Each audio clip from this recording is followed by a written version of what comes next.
पति के एक्सीडेंट के बाद मैं काफी अकेली पड़ गई थी। वह पूरा दिन एक कमरे में ही पड़े रहते थे और ढंग से चल भी नहीं पाते थे। ऐसे में मेरी जिंदगी एक वीरान रेगिस्तान बन चुकी थी, जहां सदियों से बारिश नहीं हुई थी। एक दिन मेरे एक रिश्तेदार का बेटा आर्यन हमारे घर रहने आया। उसके आने से मुझे भी अच्छा लग रहा था और मेरा मन भी लगा रहता था। मैं बच्चा समझकर उसे अपने पास ही लिटा लेती थी, पर एक दिन उसने रेगिस्तान में बरसात कर दी। दोस्तों, आज की इस रोमांचक कहानी में आप सबका स्वागत है। मेरा नाम प्रिया है। 1 महीने पहले मेरे पति अमित का एक्सीडेंट हो गया था और उस एक्सीडेंट में उन्हें काफी गंभीर चोटें आई थीं। पति की चोट के बाद मैं एकदम अकेली पड़ गई थी। वह पूरा दिन एक कमरे में ही पड़े रहते थे और चलने फिरने में भी असमर्थ थे। एक दिन मैं घर में बैठी थी, तभी दरवाजे की घंटी बजी तो मैंने दौड़कर दरवाजा खोला। मेरे सामने लगभग 20 साल का एक नवयुवक खड़ा था। उसने वहीं खड़े खड़े दरवाजे के बाहर से ही अपना परिचय दिया। वह बोला, भाभी जी, मेरा नाम आर्यन है। मैं प्रकाश अंकल का बेटा हूं। शायद अंकल ने आपको मैसेज भेजा होगा। मुझे तुरंत प्रकाश अंकल का वह मैसेज याद आया। मैंने उससे कहा, हाँ आओ, अंदर आ जाओ। और इतना कहकर मैंने दरवाजे पर जगह बना दी। आर्यन संकोच करता हुआ अंदर आ गया। वह बोला, भाभी जी, मैं आज ही यहाँ आया हूँ। आपको तकरीबन 8 साल पहले देखा था। तब मैं स्कूल में पढ़ रहा था। आपकी शादी का कार्ड हमारे घर आया था। तब मेरे हाई स्कूल के एग्जाम थे, इसलिए आपके विवाह में शामिल नहीं हो पाया था। मैं यहाँ कॉलेज की पढ़ाई के लिए आया हूँ और यह लीजिए, अंकल ने यह सामान आपके लिए भेजा है। और इतना कहकर उसने मुझे एक बैग पकड़ा दिया। बैग से बगीचे के ताजा फलों, सब्जियों और अचार वगैरह की बड़ी ही अच्छी खुशबू आ रही थी। मैंने खूब खुशी से आभार जताकर बैग ले लिया और उसको चाय नाश्ता वगैरह दिया। इसी बीच मैंने जोर देकर उससे कहा, तुम यहीं पर रहो। मैं तुम्हारे अंकल को कह चुकी हूं कि तुम्हें सब कुछ तैयार मिल जाएगा। तुम बस अपनी पढ़ाई लिखाई पर ध्यान देना। आर्यन यह सुनकर बस एक बार में ही मान गया, मानो इसी बात को सुनने के लिए बेचैन था। वह उठा और जल्दी से अपना सारा सामान जो उसने बाहर रखा था झट से अंदर ले आया। उस पूरा दिन आर्यन बस अपना कमरा ठीक करता रहा।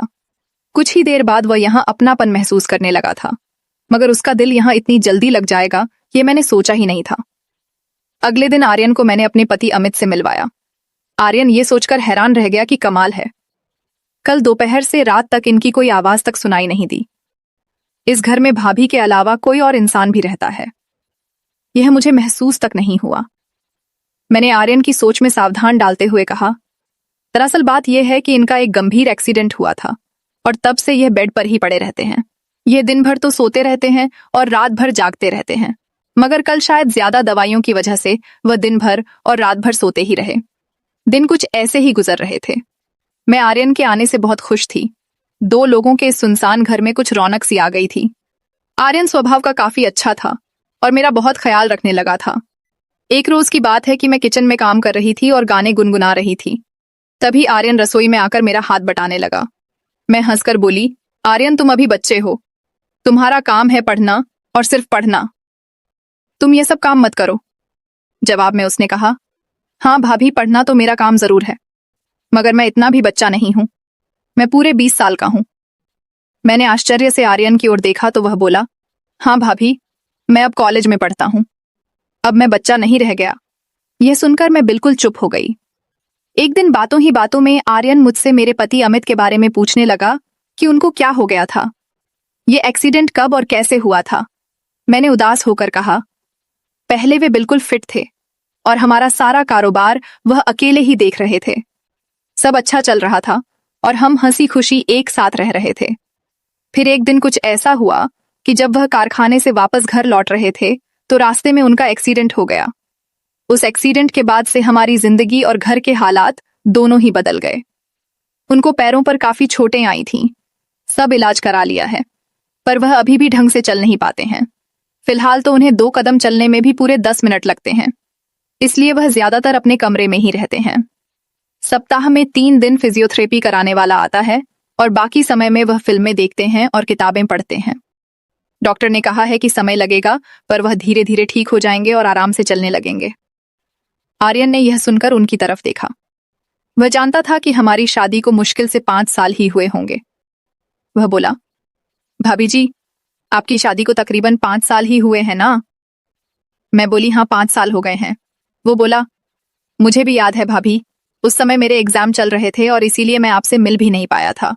मैं शायद स्कूल में पढ़ता था, तब मैंने एक बार आपको देखा था। आप अंकल के पास कुछ किताबें लेकर आई थी। मैंने कहा, हाँ हाँ। तब तुम्हारे अंकल मेरे गणित के शिक्षक थे और मैं उनको किताबें लौटाने आई थी, क्योंकि इसके बाद मैं दूसरे स्कूल में जाने लगी थी। दिन गुजरते रहे और आर्यन को हमारे यहाँ रहते 4 महीने हो गए थे। आर्यन लड़कपन के ऊपर खाबड़ रास्ते पर ही चल रहा था, लेकिन वह यह साफ समझ गया था कि हम दोनों पति पत्नी की खामोश जिंदगी में फिजियोथेरेपिस्ट के अलावा वही है जो थोड़ा बहुत संगीत की सुरई और ताल पैदा कर रहा था।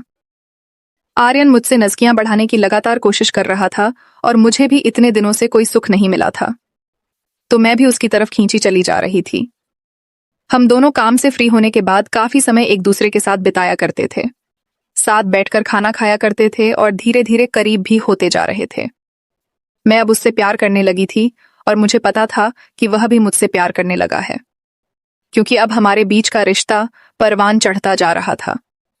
दिन गुजरते जा रहे थे और हमारे बीच की दूरियां घटती जा रही थीं। अब मुझे आर्यन का स्पर्श अच्छा लगने लगा था। वह मजाक मजाक में मुझे इधर उधर छू लेता था। वह शायद यह चेक करता था कि भाभी कैसे रिएक्ट करेंगी। कभी कभी अपने पति के बारे में सोचकर मैं काफी उदास हो जाती थी और मेरी आंखें नम हो जाती थीं। ऐसे में आर्यन ही मुझे संभालता था और मुझे गले लगा लेता था। हम दोनों अब साथ ही लेटने लग गए थे और एक दूसरे में गुम हो चुके थे। एक रोज की बात है। आर्यन आज बिल्कुल ही फुर्सत में था, इसलिए वह गीत गुनगुनाता हुआ रसोई में आया और झट से मेरी दोनों आंखें बंद करके मेरे कानों में अपना मुंह लगाकर बोला, भाभी, आज मैं आपका सारा काम कर दूंगा। आप इधर आओ और आराम से बैठो। वह हौले हौले मेरे मुलायम धुले गीले और खुशबूदार बालों को लगभग सूंघता हुआ मुझको एक कुर्सी पर बैठाने लगा। मैं भी अब मस्ती में आ गई थी। मैं कुर्सी से उठ गई और उसको कुर्सी पर बैठाकर खुद उसकी गोद में आसीन हो गई। हम दोनों कुछ पल ऐसे ही रहे, ना हिले डुले और ना ही कुछ बोले, बस चुपचाप एक दूसरे को महसूस करते रहे। अभी 2 मिनट बीते होंगे कि कहीं से कुछ खांसने की आवाज आई तो हम दोनों चौंक गए और घबराकर मैंने आर्यन को अपने आप से तुरंत अलग किया। हालांकि आर्यन की इच्छा नहीं थी कि वह मुझसे अलग हो, पर फिर भी कुछ सोचकर वह मुझसे अलग हुआ और मुस्कुराता हुआ किचन से बाहर चला गया। वह बाहर जाकर बैठ गया और हमारे बीच के पलों को याद करके मुस्कुराने लगा। मैंने ये सब देख लिया था।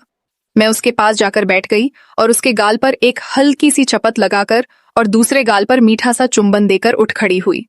उस पर आर्यन बोला कि भाभी, दूसरे गाल से इतनी नाइंसाफी क्यों? वह अपनी जगह से खड़ा हो गया और मेरे बगल में आकर काम करने लगा। वह बार बार मुझे छू रहा था। मेरे बदन में तो जैसे बिजली दौड़ रही थी। मैं उसके स्पर्श से कितनी प्रफुल्ल थी। यह से बस ये मैं और मेरा प्यासा मन ही जानता था। मैं तो ऐसे अद्भुत अनुभव को तरस ही गई थी। मगर उस सुबह आर्यन ने मेरा सारा अधूरापन दूर कर दिया था। कई महीनों बाद आज रेगिस्तान में बरसात हुई थी और जम के हुई थी। हम दोनों मुरझाने के बाद बेड पर ही पड़े हुए थे। तभी खांसने की आवाज दोबारा आने लगी। मैं एक कप चाय लेकर आर्यन को प्यार से देखती हुई उस कमरे से निकली और पति के कमरे तक पहुंच गई। आर्यन भी कपड़े पहनकर बाहर आया और अपना नाश्ता बनाने लगा। मैं वहीं अपने पति के पास बैठ गई और उनकी तबीयत के बारे में पूछने लगी। जब मैं काफी देर बाद भी पति के कमरे से बाहर नहीं आई तो आर्यन फिर से तड़पने लग गया। उसने जानबूझकर किचन में बर्तन गिराने शुरू कर दिए, मगर मैं उसके इस इशारे को सुनकर भी उसके पास नहीं गई। मैं अपने पति की दोनों हथेलियों को सहला रही थी, पर मुझे ऐसा लग रहा था कि मैं आर्यन की हथेलियों को सहला रही हूं। मैं आर्यन के साथ बिताए हुए पलों में खोती जा रही थी और अपने आप से बोल रही थी कि प्यार हमारे जीवन में बिल्कुल इसी तरह आना चाहिए। किसी उन्मुख झरने की तरह मेरे भीतर गुदगुदाहट सी छा रही थी। लेकिन मैं इस बात से बिल्कुल ही बेखबर थी कि मेरे पति को मेरा यह बर्ताव बेहद अजीब लग रहा था। वह भी यह महसूस कर रहे थे कि मैं अचानक से बहुत ही खुश रहने लगी हूं। मैं उनके साथ भी नहीं लेटती थी और अगर लेटती भी तो उनकी तरफ पीठ करके लेटती थी। मैं नई नवेली दुल्हन सी बन चुकी थी और मेरे तेवर और मेरे अंदाज मेरे पति को हैरान कर रहे थे। आर्यन भी, जो शुरू में उनसे कभी कभार 1 सेकंड के लिए ही मिलता था, वह अब कंधे भी दबा रहा था और चाय भी पिला रहा था। एक दिन रसोई में मैं चाय बना रही थी, तभी आर्यन ने आकर मुझे पीछे से अपनी बाहों में भर लिया और मुझे चूमने लगा। मैं भी उससे लिपट गई और हम दोनों एक दूसरे में खो गए। तभी खट की आवाज आई। इस आवाज से आर्यन चौंक गया। हम दोनों एक दूसरे से अलग हुए और हंसने लगे।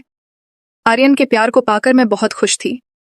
पहले जो मुझे अपनी जिंदगी एक बोझ सी लगती थी, आज वही जिंदगी मुझे फूल सी, बादलों सी और रुई के फाहे सी लग रही थी। मैं आर्यन के यहाँ आने को कुदरत के किसी करिश्मे की तरह मान चुकी थी। आर्यन को यहाँ आए 1 साल पूरा होने जा रहा था और मैं उससे मिलकर निखर सी गई थी। अब हमारा पूरा जीवन मस्ती से सराबोर हो।